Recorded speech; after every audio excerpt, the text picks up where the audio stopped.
How many of you spent all or part of your college years in a dormitory? You can understand why I wanted to move out at the end of my freshman year. I scoured the roommate wanted ads and found one that looked like a good fit, so I moved in.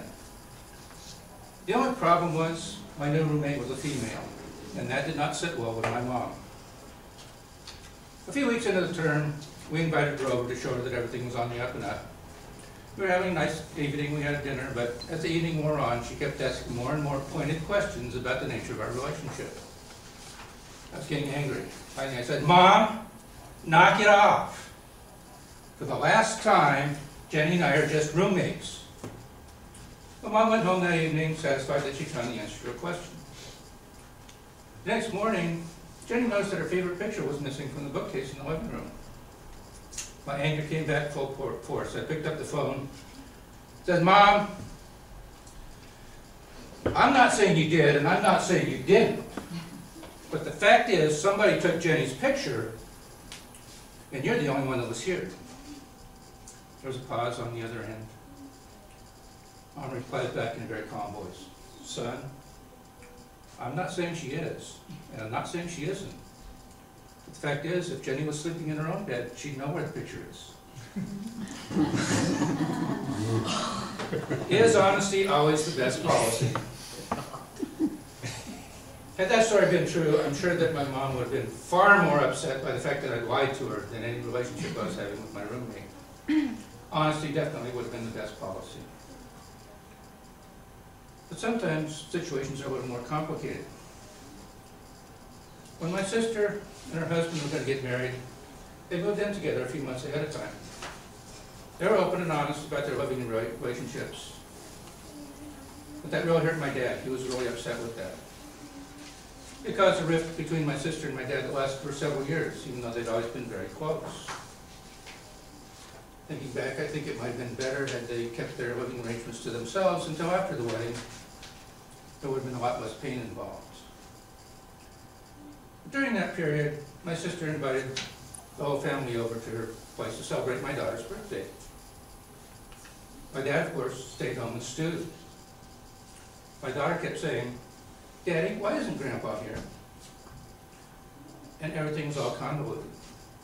I found out later that my sister's primary motive for having the celebration at her house was to entice Dad to come over. That ticked me off. I didn't appreciate my daughter's special day being manipulated that way. I would have appreciated a little honesty.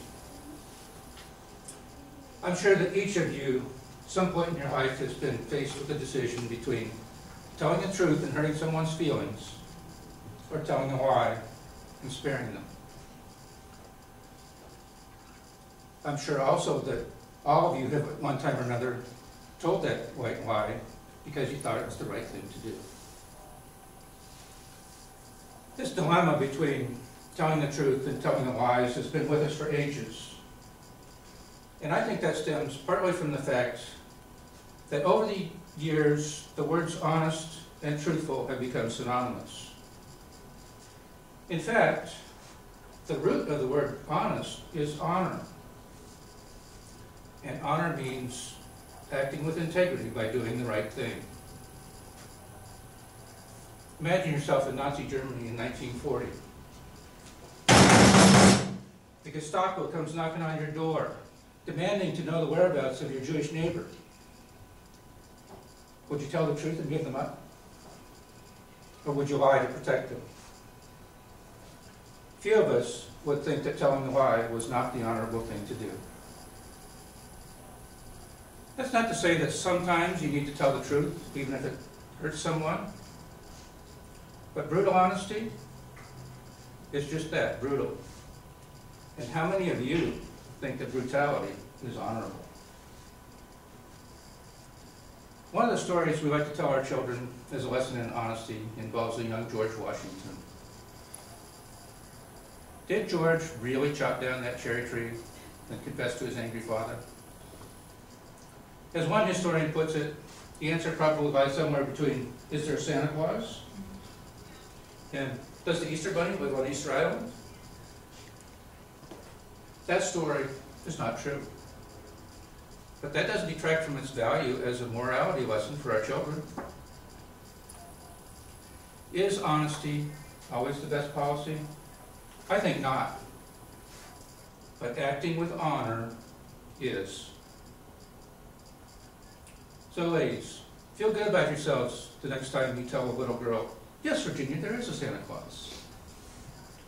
And gentlemen, hold your heads high the next time you tell your wife, no, honey, that dress doesn't make you look fat.